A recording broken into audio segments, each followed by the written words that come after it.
My name is Ray and I escaped socialism in Cuba, windsurfing across the ocean for 10 hours. If socialism were that good, do you think all these people were escaping Cuba? Socialism ruins people's life.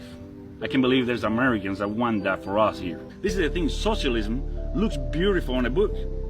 And it might taste even good in the first year or so when you're implementing it, but then things start rotting. So at the beginning, most people were like, okay, let's try something new. We already know that the previous government was trash out and bad, so here we got this Robin Hood giving us things. We hit rock bottom.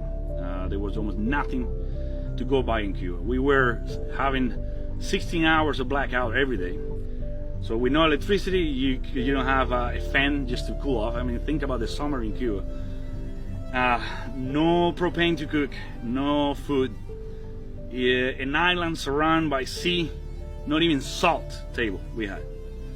And the memory that sticks with me the most is the only thing we had to eat for a month was potato, just plain potato. But there was nothing to cook with. There was nothing to boil that potato with. And this memory scored my brain. My mom breaking down furniture to make fire. We were destroying our own furniture to boil potatoes. In Cuba, eating a lobster is illegal. You go diving, you grab one lobster, you can get 6 years in jail. And it gets worse. If you sell it, you're a trafficker now. If you cook it and put it on an underground restaurant, it's even worse. But the government gets them by boats, by tons. All the policemen in Cuba will live way better than us. All the government, not even mention that, way better. The elite, they live in a bubble. That's socialism for you. My family is made out of mechanical engineers, social engineers, lawyers and stuff, and we were living through that. Does that tell you something? It's not your fault as a family. You did the best for yourself. You educated yourself and you burning your own furniture. And trying to understand Cuba is trying to understand Alice in Wonderland.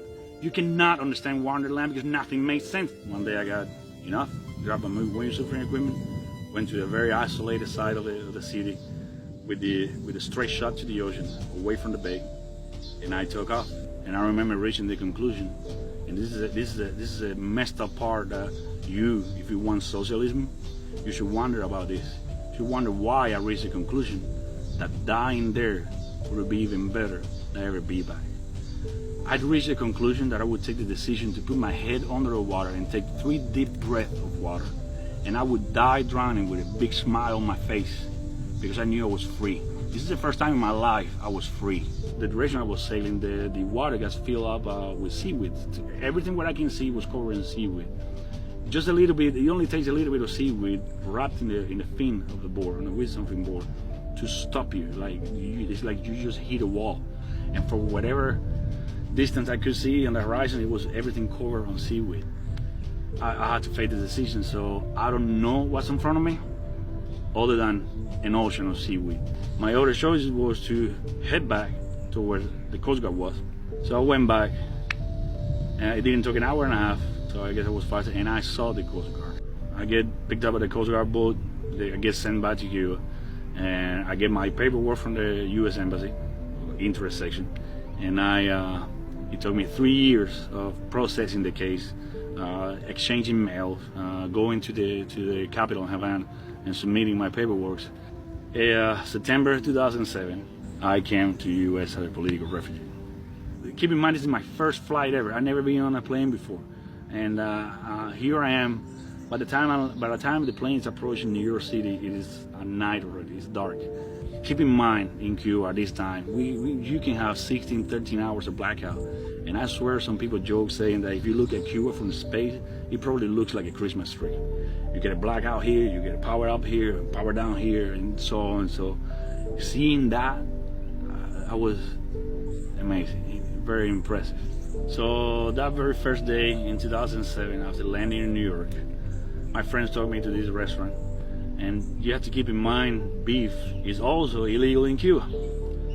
An eatable item, illegal. And I'm sitting there and I'm having in front of me this maybe a 1.5 pound cheeseburger with another humongous side of fries on the side. And I can't avoid, it's a mix of feelings because I'm feeling grateful that I'm here able to eat a piece of meat And at the same time, I feel guilt because people are going to prison for that, and my family can't even eat that. And I'm sitting there sending away half of the plate because I can't finish it. And up to this point today, I think I'm gonna kill myself about stuffing food down my throat because I cannot send food back to the trash. I refuse to do that, and that's my fight all the time with my kids today. That's another thing that I'm afraid of and I'm scared of, that they're gonna grow up, yeah, with the stories, but it's not gonna be the same, living it, of how lucky they are of being here, something that's simple as a piece of meat. That in other places, in a socialist place, it will get you to jail. Now we are here and these liberals are trying to feed us down the throat. And Bernie Sanders, a freaking guy, a guy that's friend with the Castro, and talking beautiful things about the Cuban system. I was there. I sucked it up. Why Bernie Sanders failed to tell you that in Cuba, you can go to prison in Cuba for eating something? How? I don't like hands out. So I always wanted to be a part of the service, and I went to the army. I enlisted in 2010. And I got the opportunity to serve a year in Afghanistan. I owe my life and my kids' life and the future that they can have to this nation. And that's why I went in service, to feel and be able to tell anybody that can challenge that around me that I earned it. Nobody gave me anything. I earned it. I earned my right to vote. I earned my right to speak. And I earned my right to tell you right now why